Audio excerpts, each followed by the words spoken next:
What's going on, everybody? Welcome back to Golden Blue Dude, home of at least one college football video every single day. So don't forget to hit that like and subscribe button. Don't forget about my score prediction contest for my Patreon members. Blue membership gets you 1 guest prediction per week. Gold membership gets you 2 guest predictions per week. And Champion membership gets you 4 guest predictions per week. Congratulations to Thomas Kicklighter. You are the winner of week 7. You win $20. His official prediction was Georgia 33, Kentucky 13. That's pretty close. So the game for my score prediction contest this week is Clemson at number 23 Pitt. And the tiebreaker is going to be number 10 Oregon at UCLA. So go join my Patreon page and send me your guess for this week's score prediction game and tiebreaker game for your chance at winning $20 every single week. And you can win as many times as you want. Coastal Carolina lost to Appalachian State on a last-second field goal, 30-27. This opens up a window for a lot of other teams to get that New Year's Six bowl bid. Now, this is all depending on if Cincinnati makes the playoffs. If Cincinnati doesn't make the playoffs, they're going to get the New Year's Six bid. But I think Cincinnati has a really good shot of making the playoffs this year. So let's talk about the teams in the group of 5 that have a real shot at getting that New Year's Six bowl bid. Now, even though Coastal Carolina lost, of course they're still in this race. They were number 14 at the time that they lost. They're 6-1, so their only loss is to Appalachian State. Remaining schedule: Troy at Georgia Southern, Georgia State, Texas State at South Alabama. Not really a tough remaining schedule. And they also have the Sun Belt Championship game, where they'll probably play Louisiana. Right along with them in the Sun Belt race, Appalachian State. In fact, now they hold the tiebreaker. They're 5-2.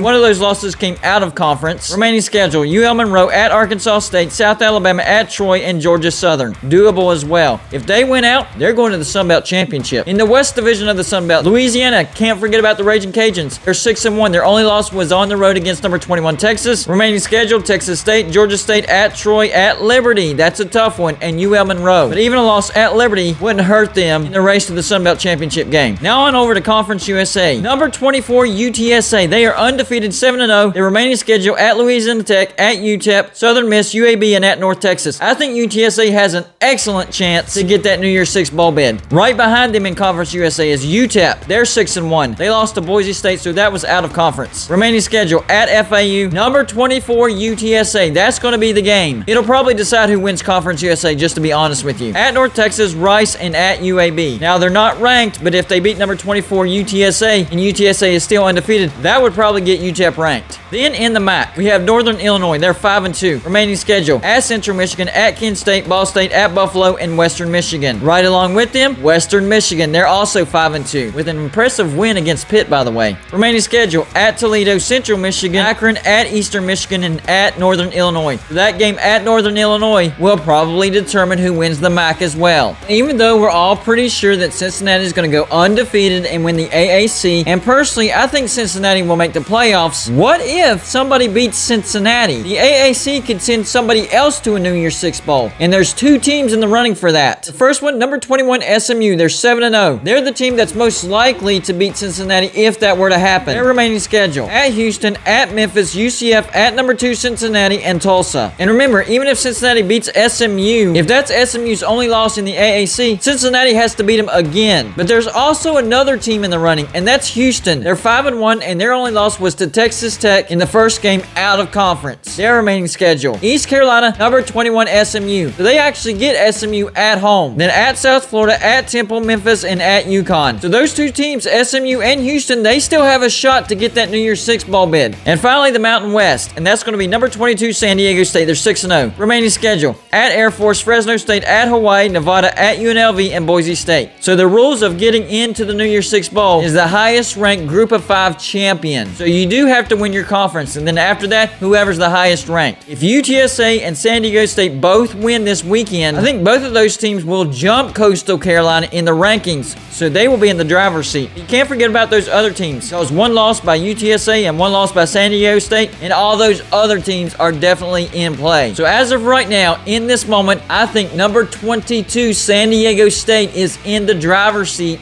to get that New Year's Six bowl bid. Now, if Cincinnati misses the playoffs, all bets are off. It's going to go to Cincinnati. But I truly believe Cincinnati has an excellent shot to get into the playoffs. They don't have to work their way up this year. They're already at number 2. So the hard part is out of the way. Now they have to stay in the top 4. And as long as they don't lose, I think they do exactly that. That's all I got for you for this show. Like and subscribe if you haven't already. And I'll see you on my next show.